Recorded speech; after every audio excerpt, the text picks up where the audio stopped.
नमस्कार साथियों, आज यूक्लिड विभाजन प्रमेय का उपयोगिता सीखेंगे। आपने पिछले सत्र में, पिछले वीडियो में आपने देखा यूक्लिड विभाजन प्रमेय क्या है। यूक्लिड विभाजन प्रमेय में आपने पढ़ा कि a बराबर होता है बी क्यू प्लस आर, जहां a और b अद्वितीय धनात्मक पूर्णांक है। तो r का जो मान होता है वो लेस और equal to 0, less than b होता है। यह है यूक्लिड विभाजन प्रमेय का। आप इस प्रमेय का उपयोग करके इस कथन को प्रमाणित करेंगे। आज इसका उपयोगिता को सीखना है। यूक्लिड विभाजन प्रमेय का उपयोग कहां कहां होता है, उसमें से एक प्रश्न की चर्चा मैं करूंगा, जिससे स्पष्ट लगेगा कि यूक्लिड विभाजन प्रमेय का उपयोग हो रहा है। तो यूक्लिड विभाजन प्रमेय में ये जो a बराबर बी क्यू प्लस आर होता है, वो a क्या है? भाज्य है, b भाजक है, q भागफल है और r शेषफल है। तो कहता है कि एक सिद्ध कीजिए, यानी यूक्लिड विभाजन प्रमेय का उपयोग करके सिद्ध कीजिए कि कोई भी धनात्मक विषम पूर्णांक 6q प्लस 1, 6q प्लस 3 या 6q प्लस 5 के रूप में होता है। यानी यूक्लिड विभाजन प्रमेय का उपयोग करेंगे तो कोई धनात्मक पूर्णांक a होगा, वो बी क्यू प्लस आर होता है। यहां b का मान 6 है, b बराबर 6 है, यानी a बराबर 6q प्लस आर हो गया। तो r का मान हो जाएगा 0, 1, 2, 3, 4 और 5। r का मान ये जो 6 है उससे कम होता है, 0 से लेकर के 5 तक हो जाएगा। अब देखिए कि जब r का मान 0, 1, 2, 3, 4, 5 अगर होगा तो a का मान क्या हो जाएगा। पहले केस लेते हैं, जब r बराबर 0 तो a बराबर 6q हो जाएगा। 6q मतलब हो गया 2 गुने 3q, और यदि कोई संख्या 2 से पूर्णतः विभक्त होती है तो वह एक सम पूर्णांक होता है, यानी यह एक सम पूर्णांक है। 6q एक सम पूर्णांक है। सेकेंड लीजिए, जब r बराबर 1 है तो a बराबर 6q प्लस 1 हो जाएगा। 6q प्लस 1, ये 6q अभी आपने कहा सम पूर्णांक है, और उसमें एक जोड़ दीजिए तो सम पूर्णांक में एक जोड़ने से विषम पूर्णांक होता है, यानी यह एक विषम पूर्णांक हो गया। 6q प्लस 1 एक विषम पूर्णांक है। हमें साबित करना है कोई भी धनात्मक विषम पूर्णांक 6q प्लस 1 होता है, तो एक आ गया, एक विषम पूर्णांक 6q प्लस 1 है। जब r बराबर 2 लेते हैं तो a बराबर 6q प्लस 2, यहां देखिए 2 कॉमन हो जाएगा, 3q प्लस 1 हो गया। 2 से विभाजित होने वाली संख्या सम पूर्णांक होती है, यानी यह एक सम पूर्णांक है। जब r बराबर 3 लेंगे, a बराबर 6q प्लस 3, इसको लिखेंगे 6q प्लस 2 प्लस 1, ये एक सम पूर्णांक है। सम पूर्णांक प्लस 1 बराबर होता है विषम पूर्णांक, यानी विषम पूर्णांक 6q प्लस 3 के रूप में होता है। विषम पूर्णांक 6q प्लस 1 के रूप में होता है और दूसरा 6q प्लस 3 के रूप में होता है। साथियों, हमें साबित भी करना है कि विषम पूर्णांक 6q प्लस 1, 6q प्लस 3 या 6q प्लस 5 के रूप में होता है। अब इसी तरह से हम r बराबर 4 बढ़ेंगे तो a बराबर हो जाएगा, a बराबर 6q प्लस 4 हो जाएगा, और ये हो जाएगा विषम पूर्णांक में जोड़ देंगे तो ये सम पूर्णांक हो जाएगा, ये हो जाएगा सम पूर्णांक। और लास्ट में जब r बराबर 5 भर देंगे, a बराबर 6q प्लस 5 हो जाएगा, यानी ये 6q प्लस 4 प्लस 1 लिख सकते हैं। ये एक सम पूर्णांक है, और सम पूर्णांक में एक जोड़ देते हैं तो विषम पूर्णांक हो जाता है। अतः इस प्रकार साबित हो गया कि कोई भी धनात्मक विषम पूर्णांक 6q प्लस 1 या 6q प्लस 3 या 6q प्लस 5 के रूप में होता है। यूक्लिड विभाजन प्रमेय का एक और उपयोगिता को देखते हैं।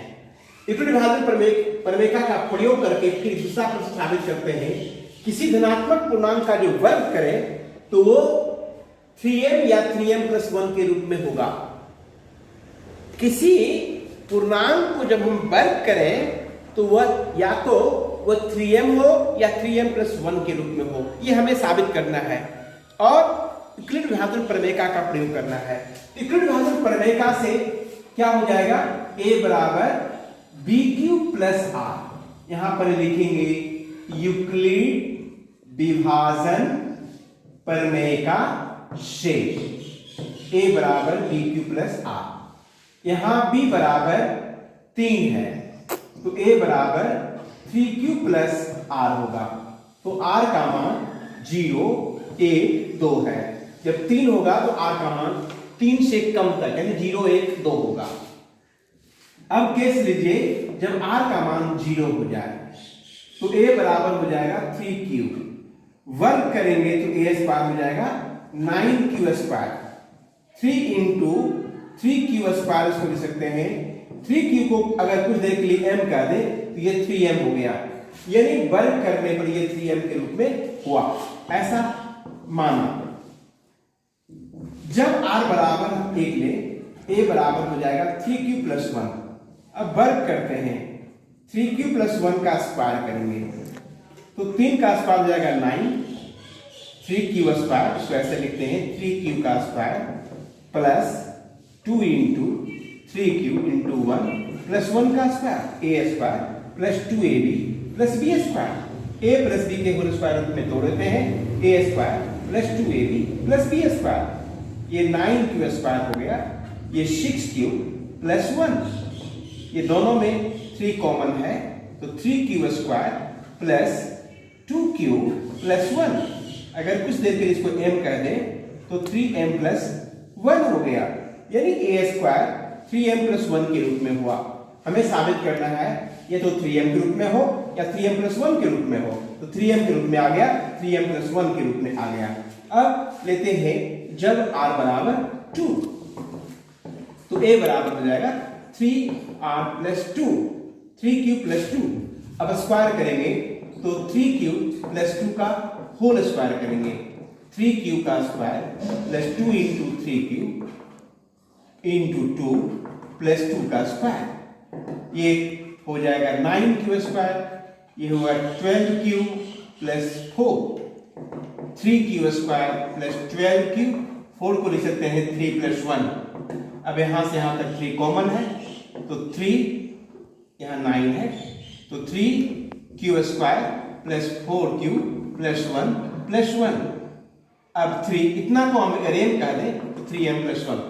साथियों, इस प्रकार ये साबित हो गया कि किसी भी धनात्मक पूर्णांक को जब वर्ग करते हैं या तो वह 3m के रूप में है या 3m+1 के रूप में है। इस प्रकार यूक्लिड विभाजन प्रमेय का उपयोगिता करके हम लोगों ने साबित किया कि कोई भी धनात्मक पूर्णांक का वर्ग या तो 3m होगा या 3m+1 होगा। यूक्लिड विभाजन प्रमेय का तीसरी उपयोगिता, सिद्ध करें किसी धनात्मक पूर्णांक का घन। इसमें घन करनी है, इसके पहले वाले में वर्ग किए थे, इसमें घन करेंगे तो 9m या 9m+1 या 9m+8 के रूप में होता है, ऐसा सत्यापित करना है। साथियों, यूक्लिड विभाजन प्रमेय का आप जानते हैं a बराबर BQ+R होता है। b का मान अगर हम 3 लेते हैं तो a बराबर 3Q+R हो जाएगा, यानी r का मान 0, 1 या 2 होगा। जब r का मान 0 होगा तो a बराबर 3Q।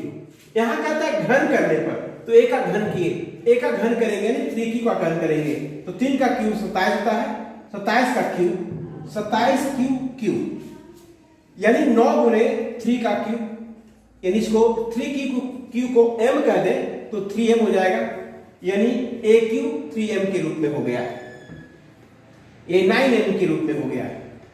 अब AR बराबर 1 लिखें, a बराबर 3Q+1 हो जाएगा, a का क्यूब करेंगे 3Q+1 AQ plus 3a² b plus 3ab² plus bq, इसका क्यूब हो जाएगा 27, q का क्यूब 3 का square 9, 9 3 27Q² plus 9Q plus 1।